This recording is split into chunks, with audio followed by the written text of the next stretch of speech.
নমস্কার সবাইকে। আবারও নতুন একটি রেসিপি নিয়ে হাজির হলাম আপনাদের কাছে। চিংড়ি মাছের মালাইকারি। আপনারাও চাইলে আমার মতো এভাবেই বানিয়ে নিতে পারেন কম মশলায় চিংড়ি মাছের মালাইকারি। দিয়েছি কতগুলো গলদা চিংড়ি এবং মশলা লাগছে একটা গোটা পেঁয়াজ, একটা টমেটো, কিছুটা আদা এবং রসুন, কয়েকটা শুকনো লঙ্কা, আর নিয়েছি একটা নারকেলের অর্ধেক। ফোড়নের জন্য নিয়েছি একটা তেজপাতা, শুকনো লঙ্কা, গোটা জিরে এবং গোটা গরম মশলা। মিক্সিং জারে আদা, রসুন, শুকনো লঙ্কা এবং জিরে একসঙ্গে পেস্ট করে নিতে হবে। আমি এখানে নারকেলটা কুড়ে নিয়েছি। এখানে আমি চিংড়ি মাছ ধুয়ে পরিষ্কার করে নিয়েছি। এতে নুন হলুদ লাগিয়ে কড়াইয়ে তেল গরম করে এরপর চিংড়ি মাছগুলো একটা একটা করে দিয়ে বেশ লাল লাল করে ভেজে তুলে নিতে হবে। চিংড়ি মাছটা আপনারা খুব একটা বেশি ভাজবেন না, কারণ চিংড়ি মাছ বেশি ভাজলে ওটা শক্ত হয়ে যায়। চিংড়ি মাছ একটু কম করেই ভাজতে হয়। দেখুন আমি উল্টে পাল্টে বেশ লাল লাল করে ভেজে তুলে নিচ্ছি।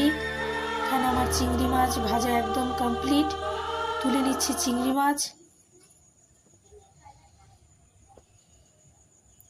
একই তেলে তেজপাতা, শুকনো লঙ্কা, জিরে এবং গোটা গরম মশলা ফোড়নে দিতে হবে।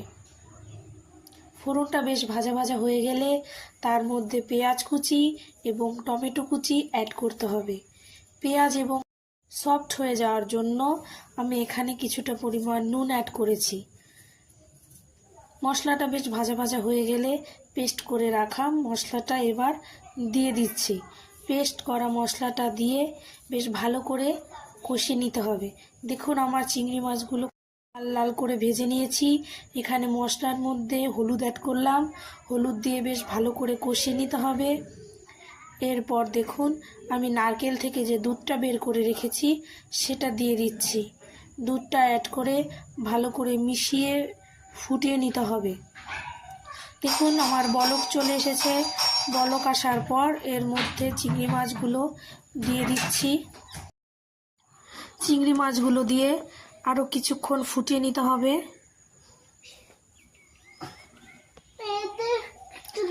আমার মালাইকারি অলমোস্ট কমপ্লিট।